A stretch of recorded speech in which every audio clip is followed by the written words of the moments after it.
to AI Revolution Digest, where businesses get smarter. I'm Jesslyn.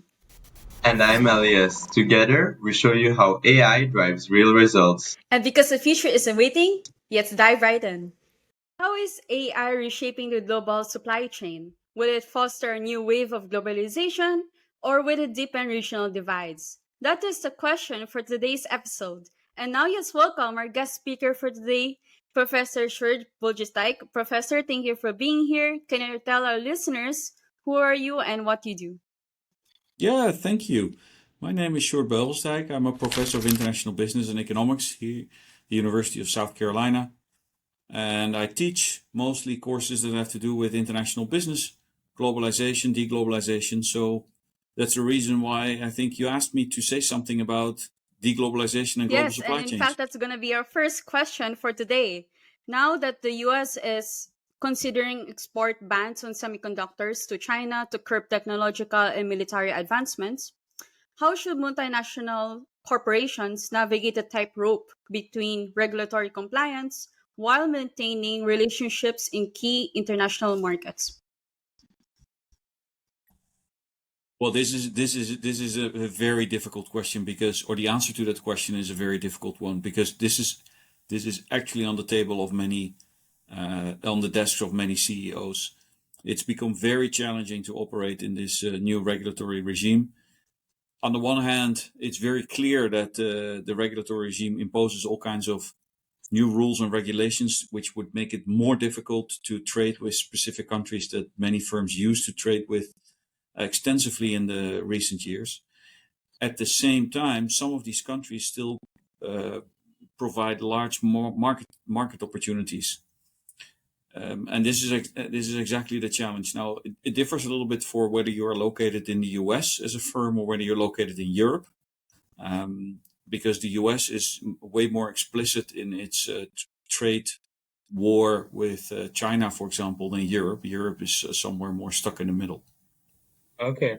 Thank you very much for your answer, Professor. And so our second answer was related to the pandemic. So the pandemic exposed weaknesses in global supply chains, pushing companies to rely more on local suppliers. Do you think AI will drive new forms of globalization or push us further toward regionalism with hyper-local strategies? That could go in both directions, I think. There's no immediate reason to assume that AI as a new technology will lead to another wave of globalization. It could very well allow for, take 3D printing, to allow for more advanced technological methods to produce in particular places where and which was difficult or more difficult than in the recent past. So the way I look at AI is it's a new technological development, and technological development in general will facilitate, at least when it's communication related, will facilitate trade and cross-border investment. In the case of AI, the bigger question is if this is really a communication, new technology that's focused on communication, or whether this is technology that is much more focused on, has the ability to replace certain tasks that are now done by certain people. So I think the effect of technology, in this case of AI, is different from the effect that technology had in the recent past. So in the recent past, it was very clear that improvements in communication technology, ranging from the early days, the internet, from Skype to nowadays FaceTime and real-time, the ability to real-time follow what's going on in subsidiaries on the other side of the world. The nature of AI is slightly different. I don't think it is necessarily improving our communication. It's optimizing particular ways of working and substituting for particular tasks that are now done by human beings. So that's why I'm a little bit reluctant to say, well, this will lead to another wave of globalization. I don't necessarily think so. Okay. So let's go back to your task on work.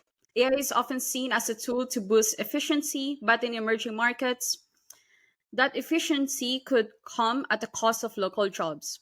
So, how should companies balance the benefits of AI with their social responsibility to local communities? Or do multinational companies even have social responsibility in the first place?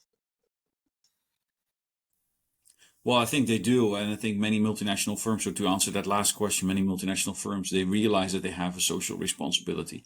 So this is very broadly defined, right? The social responsibility. But let's generalize this to social, economic, and sustainability responsibility.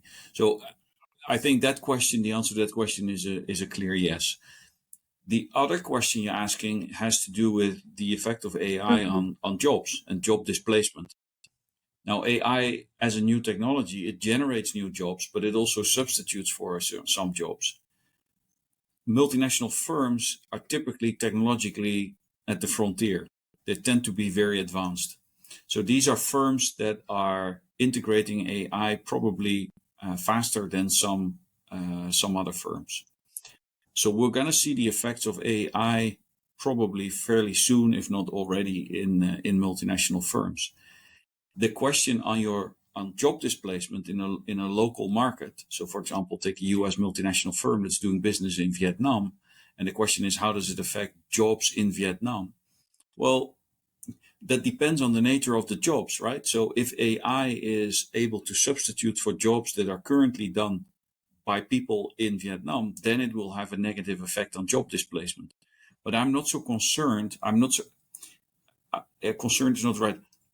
My hunch is that AI will affect jobs that are typically found also at headquarters of multinational firms. So if at all what we currently know of AI, it may lead to jobs like management accounting, financial accounting, finance in general. These jobs are under pressure because some of these jobs are taken over by AI. Well, these jobs, you typically don't find them in subsidiaries of multinational firms, or at least not to the same extent as in headquarters. So I think if you think this through, then for multinationals specifically, I would suspect that AI would predominantly affect their headquarters. Okay. Well, thank you very much, Professor. We already touched towards the end of our little interview, which is why I propose that we start our little game where we're going to ask you many short questions, and you basically have to answer as fast as you can for a 1 minute time span. So we'll ask you loads of questions during that 1 minute time span. And I can only say yes or no, or like short questions. Like we're gonna ask you, what's your favorite color, and you just go for it. Yeah, that's it. oh, okay. Well, I can do that. It's just for 1 minute. Let's see how So far I I have can all get. the questions here. So let's Yes. go. On your mark, Professor, we're gonna start. Okay, Yes, he's ready. If you could live inside any video game, which one would it be?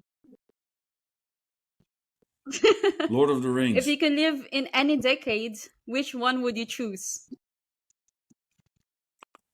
This one, all right. If you were a famous musician, what would your stage name be? Oh, that's a difficult one. Yes. My stage name. DJS. What does that stand for? DJ just for DJ and S for first What's name. your karaoke go-to song? Yes. My go-to song. That's going to be a country song. Faster, Professor. That's faster. Yeah, you ask an academic to answer fast. They can't do that. Brad Paisley. Any song by Brad Paisley. If you were invisible for one day, what would you do? Visit the White House. If you can teleport anywhere. Oh no. Okay. Time's up. Time's up. Thank you again, Professor, for being here. So before we end, where can people reach out to you? Is there something you want to promote, something you're working on right now?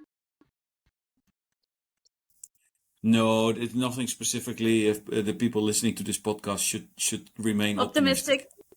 It's great to be alive. Yes, it's great to be alive and make the best of it. And where can people follow you? On LinkedIn. Okay, thank you Professor, for being here. And once again, to our listeners, thank you for being here and see you in our next episode. Goodbye.